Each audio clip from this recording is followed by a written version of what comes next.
Hello student. Class 10th के सामाजिक विज्ञान में इतिहास का पहला चैप्टर चल रहा है, यूरोप में राष्ट्रवाद। तो पहला चैप्टर का तीसरा भाग है, तीसरा टॉपिक है क्रांतियों का युग 1830 से 48। जो क्रांतियाँ हुई थी 1830 से 1848 के बीच हुई थी। तो सबसे पहले क्या हुआ था कि जो रूढ़िवादी व्यवस्था थी, रूढ़िवादी व्यवस्था ने क्या किया, अपनी ताकत को मजबूत बनाने की कोशिश की। रूढ़िवादी का मतलब क्या होता है? रूढ़िवादी का मतलब होता है प्राचीन परंपराओं, अंधविश्वासों को मानने वाले, यानी कि जो प्राचीन बातों के समर्थन वाले होते हैं, जो पुरानी परंपराएं चली आ रही हैं उसी को मानने वाले लोग होते हैं, उन्हीं को क्या कहते हैं? रूढ़िवादी। तो वही व्यवस्था रूढ़िवादी व्यवस्था कहलाती है। तो इन रूढ़िवादियों ने क्या किया, अपनी ताकत को मजबूत बनाने की कोशिश की। अब उसके फलस्वरूप क्या हुआ, यूरोप के अनेक क्षेत्रों में उदारवाद और राष्ट्रवाद की क्रांति को जोड़कर देखा जाने लगा। जैसे ही रूढ़िवादियों ने अपने ताकत को मजबूत करने की कोशिश की, यूरोप के अनेक स्थानों पर उदारवाद और राष्ट्रवाद को क्रांति के रूप में देखा जाने लगा। उस दौरान जो इटली और जर्मनी के राज थे, अब जो इस प्रकार की स्थिति हुई वो कहाँ पे हुई?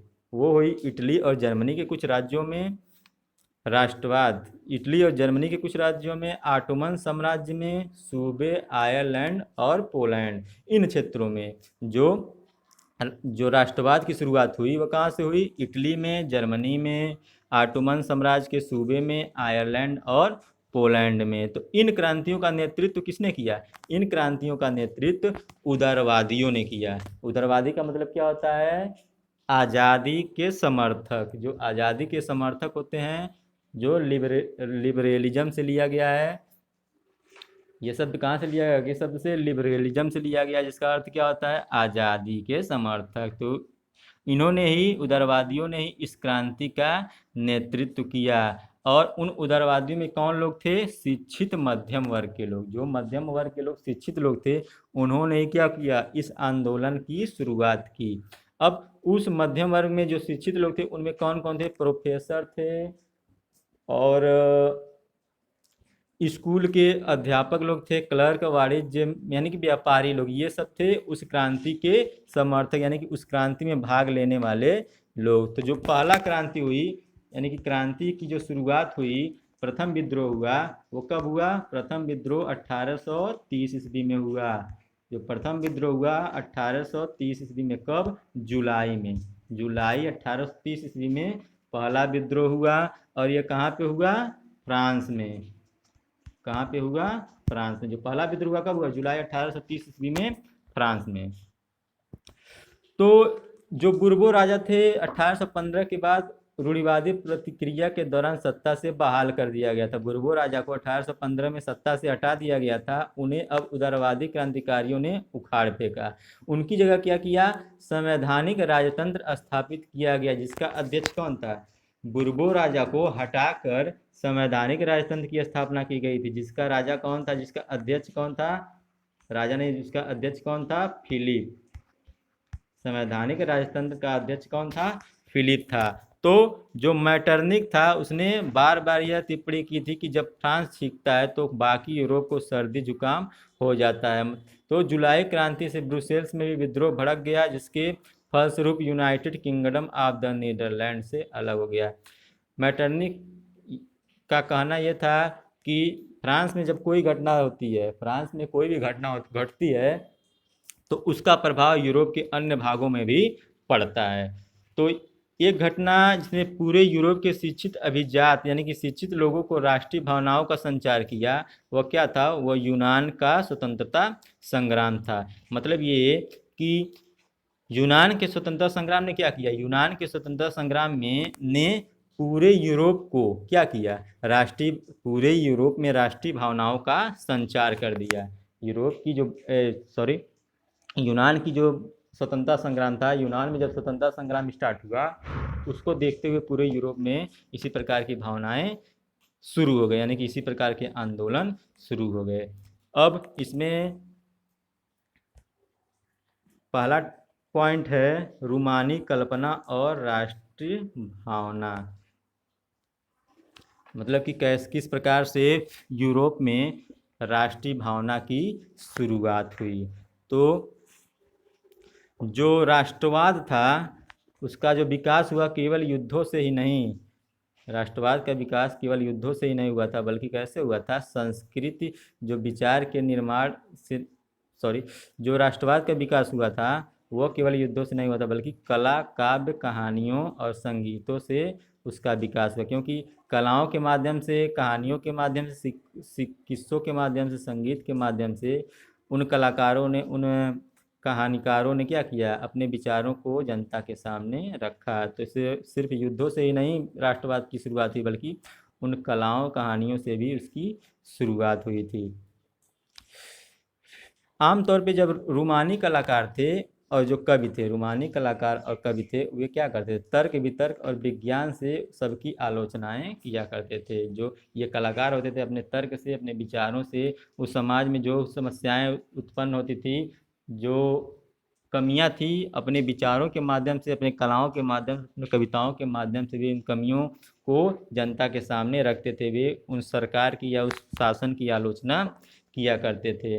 तो जो जर्मन थे, जर्मन दार्शनिक योहान गाटफ्रीड, जर्मन दार्शनिक थे, इनका क्या नाम था, योहान, जर्मन दार्शनिक का क्या नाम था, योहान गाटफ्रीड, गाटफ्रीड।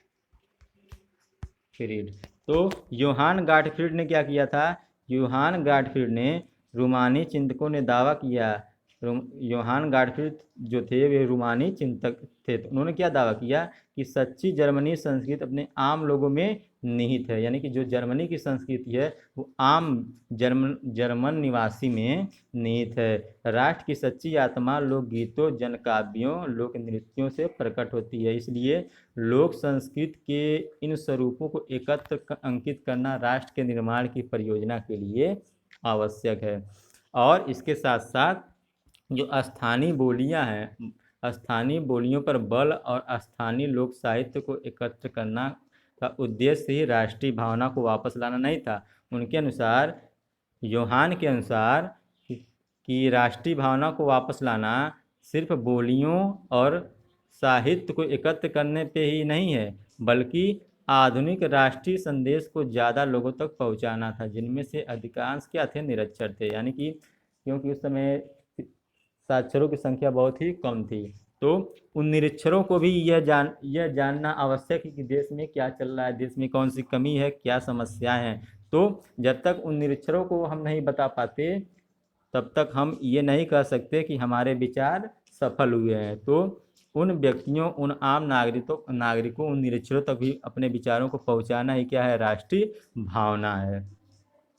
तो यह खास तौर पे कहाँ लागू हुआ था, यह पोलैंड में लागू। इस प्रकार की जो भावना थी, कौन सी भावना, रूमानी कल्पना और राष्ट्रीय भावना सबसे पहले कहाँ पे स्टार्ट हुई, पोलैंड में। सबसे पहले पोलैंड में स्टार्ट हुई थी, जिसका 18वीं सदी के अंत में रूस, प्रसा जैसी बड़ी शक्तियों ने क्या किया, विभाजन कर दिया था। सबसे पहले यह कहाँ स्टार्ट हुई, पोलैंड में स्टार्ट हुई। बाद में इसे 18वीं सदी के आसपास या 18वीं सदी तक रूस, प्रसा और ऑस्ट्रिया ने क्या किया, इसका विभाजन कर दिया। यद्यपि पोलैंड स्वतंत्र नहीं था, लेकिन फिर भी क्या हुआ, वहाँ पे राष्ट्रीय भावनाएं जीवित रह गई। इसके साथ साथ जो भाषा थी, भाषा ने भी क्या किया, राष्ट्रीय भावनाओं के विकास में एक महत्वपूर्ण भूमिका निभाई। वहाँ की भाषा जो थी, उस भाषा ने भी उन राष्ट्रीय भावनाओं को विकास करने में भूमिका निभाई। रूसी कब्जे के बाद पोलिश भाषा को स्कूलों से बलपूर्वक हटाकर रूसी भाषा को हर जगह जबरन लादा गया। जैसे रूस ने पोलैंड पे अधिकार कर लिया, रूस में पोलैंड पे अधिकार होने के बाद वहाँ की जो भाषा थी, पोलिश भाषा, उसको क्या किया गया, पोलिश भाषा को हटाकर कौन सी भाषा को लाया गया, रूसी भाषा। यानी कि जब रूस ने पोलैंड पे अधिकार कर लिया, तो रूसी भाषा को वहाँ की स्कूलों में स्टार्ट कर दिया गया, और पोलैंड की भाषा जो पोलिश भाषा थी उसको समाप्त कर दिया गया। इसके साथ साथ 1831 ईस्वी में क्या किया, रूस के विरुद्ध एक सशस्त्र विद्रोह हुआ, जिसे आखिरकार समाप्त कर दिया गया, कुचल दिया गया। रूस के विरुद्ध विद्रोह कब हुआ था, 1831 ईस्वी में, जिसे रूस ने क्या किया था, दबा दिया था। तो ये था रूमानी कल्पना और राष्ट्रीय भावना। अगला पॉइंट क्या है? अगला पॉइंट है भूख कठिनाइयों और जन विद्रोह। भूख कठिनाइयाँ और जन विद्रोह। तो 1830 का दशक जो था, जो वह यूरोप में भारी कठिनाई लेकर आया था। 1830 का जो दशक था, 1830 के आसपास का जो समय था, वह यूरोप में काफ़ी समस्याएं थी, काफ़ी कठिनाइयाँ आई, जिसका मुख्य मुख्य कठिनाई क्या थी? भूख थी।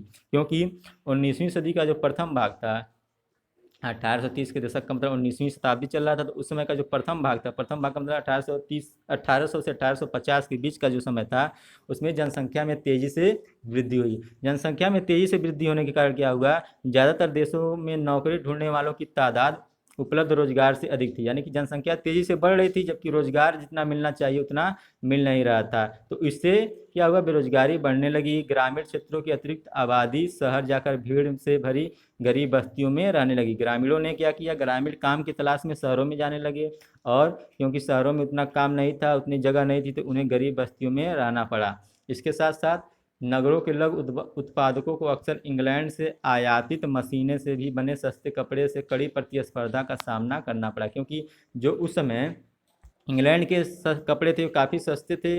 उन्होंने यही काम ब्रिटिश राज्य के दौरान भारत में भी किया था कि सस्ते कपड़े ब्रिटिश से भारत में ला के वे कपड़ों को बेचते थे, जिससे भारतीय कुटीर उद्योग धंधे समाप्त हो गए थे, क्योंकि हर आदमी सस्ते कपड़े ही उस समय खरीदना चाहता था। वही काम यहाँ पे भी हुआ है। इंग्लैंड के जो सस्ते कपड़े थे, वे कपड़े बाजार में काफ़ी ज़्यादा प्रचलित हो गए थे, इसलिए अन्य यूरोप के अन्य भागों में उस इंग्लैंड के कपड़ों से काफ़ी प्रतिस्पर्धा थी।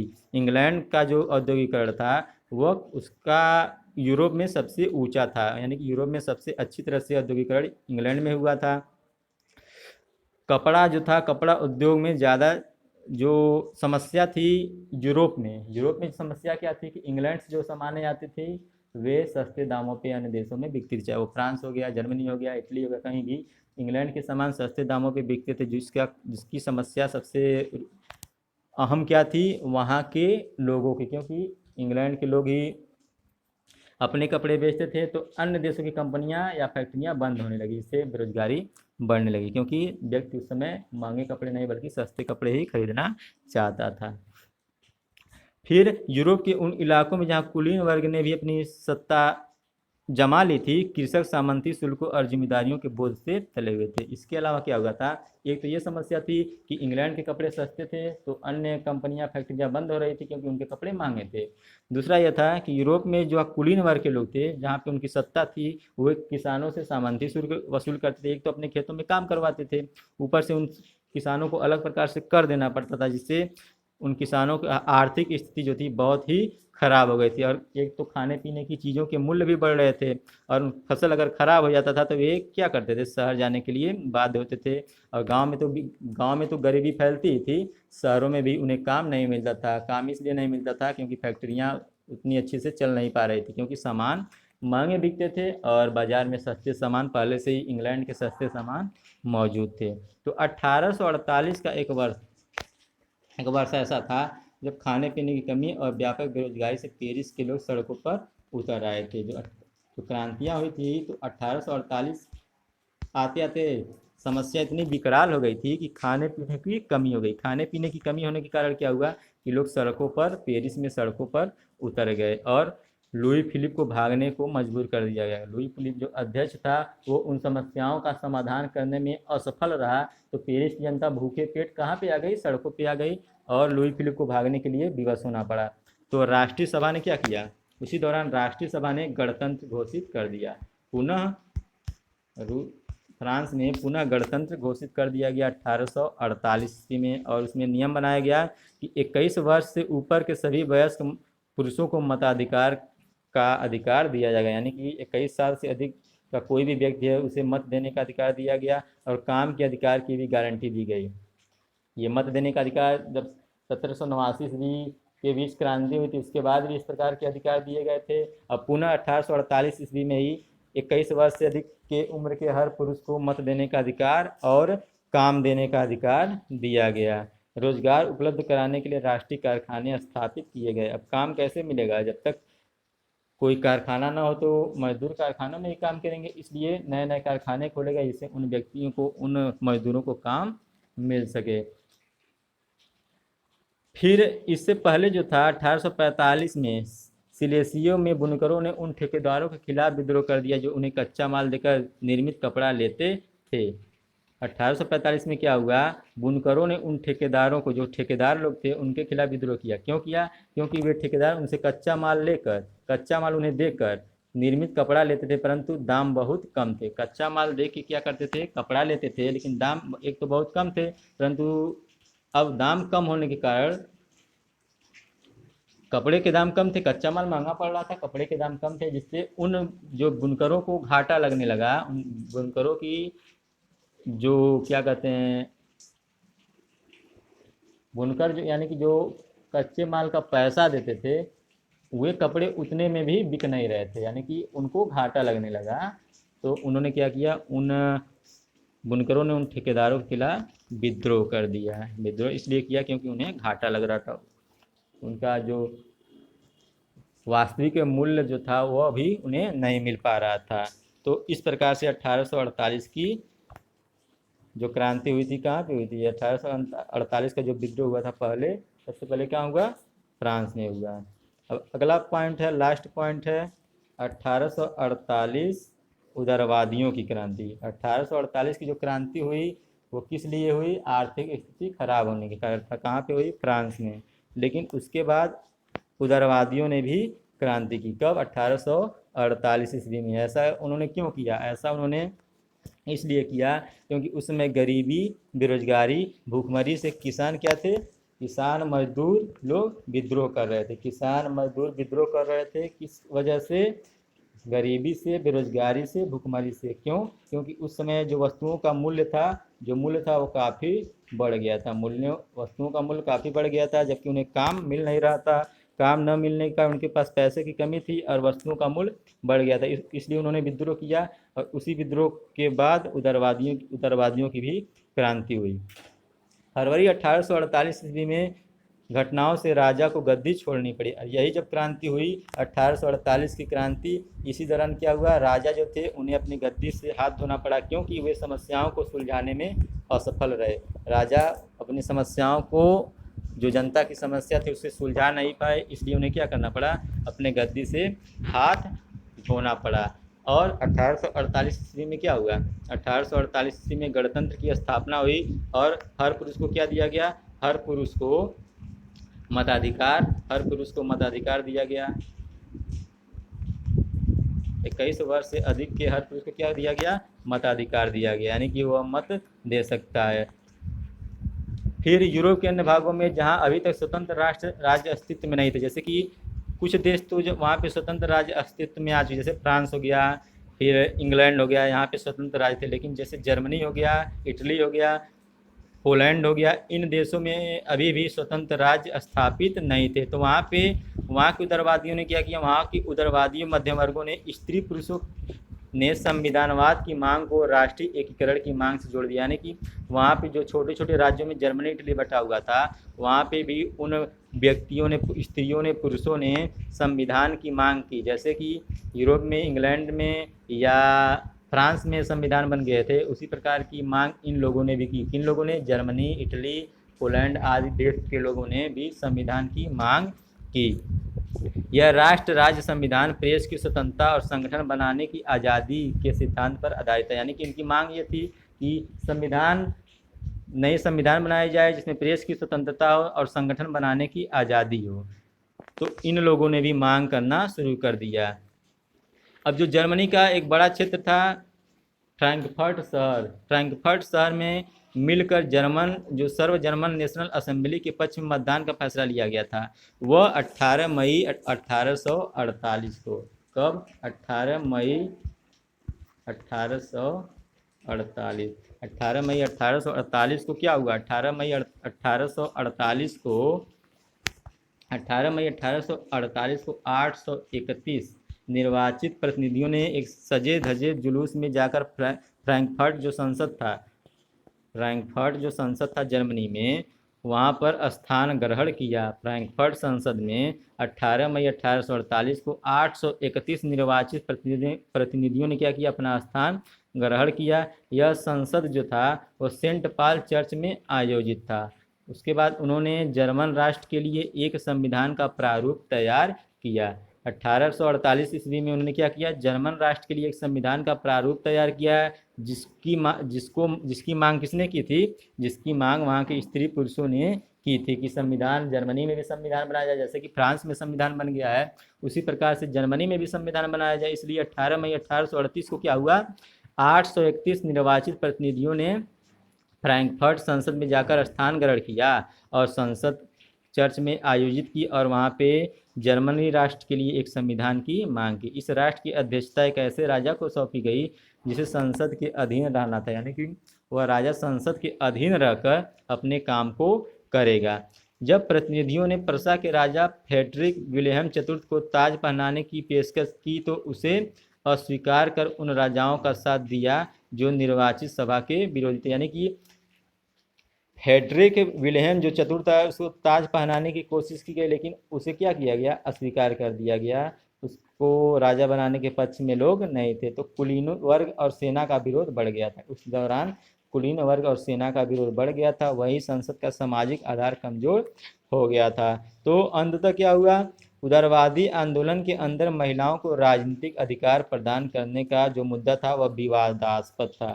यानी कि पुरुषों को तो अधिकार दे दिया गया था, फ्रांस में भी पुरुषों को राजनीतिक अधिकार दे दिया गया था, मताधिकार दे दिया गया था, लेकिन जो महिलाओं की मांग थी कि उन्हें भी अधिकार दिया जाए, यह बात अभी भी मान्य नहीं थी, यानी कि माना नहीं गया था। तो महिलाओं ने क्या किया, महिलाओं ने भी आंदोलन किया, महिलाओं ने सक्रिय आंदोलन किया। उन्होंने भी जिस पुरुषों की तरह उन्होंने भी मताधिकार की मांग की। तो महिलाओं ने क्या किया, राजनीतिक संगठन स्थापित किया, अखबार शुरू किए, राजनीतिक बैठकों और प्रदर्शनों में शिरकत की।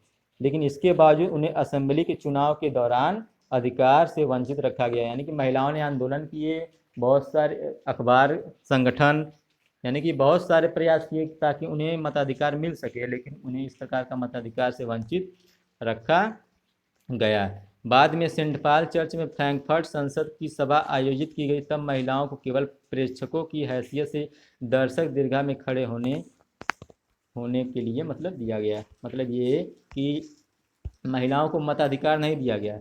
उनको कौन सा अधिकार दिया गया, सिर्फ वे संसद की सभा होगी उसमें वे दर्शकों की बात खड़ा होकर वे सभा को देख सकती हैं, इसके अलावा उन्हें और ने कोई भी अधिकार नहीं था। तो 1848 में उदारवादी आंदोलनों को दबा पाने की कामयाब हुई। जो रूढ़िवादी लोग थे वे 1848 में क्या किए, उदारवादी आंदोलन को दबा दिए, यानी कि वे कामयाब हो गए। परंतु फिर भी पुरानी व्यवस्था वे नहीं ला पाए, क्योंकि उदारवादियों का मुख्य काम क्या था, उदारवादियों का विचारधारा था वो पुरानी मान्यताओं को मानने वाले थे, तो उसको तो वे नहीं ला पाए, यानी कि पुरानी परंपराओं को समाज में पुनः नहीं ला पाए। लेकिन फिर भी उन्होंने क्या किया, एक काम यह किया, उदारवादियों का आंदोलन को उन्होंने दबा दिया। तो अंत में 1848 में क्या हुआ, 1848 के बाद में पूर्वी यूरोपों में, मध्य यूरोपों में निरंकुश राजशाहियों ने उन परिवर्तनों को आरंभ किया जो पश्चिमी यूरोप में 1815 से पहले हो चुके थे। यानी कि 1848 के बाद क्या हुआ, पुरानी परंपराएं धीरे धीरे समाप्त हो रहे थे। जो नए परिवर्तन थे वे पूरे यूरोप में धीरे धीरे, मध्य यूरोप में, पूर्वी यूरोप में धीरे धीरे पुरानी परंपराएं समाप्त हो रही थी, नई परंपराएं आने लगी थी। तो इस प्रकार से जो रूस में भूदासत्व था और बंधुआ मजदूरी समाप्त कर दी गई।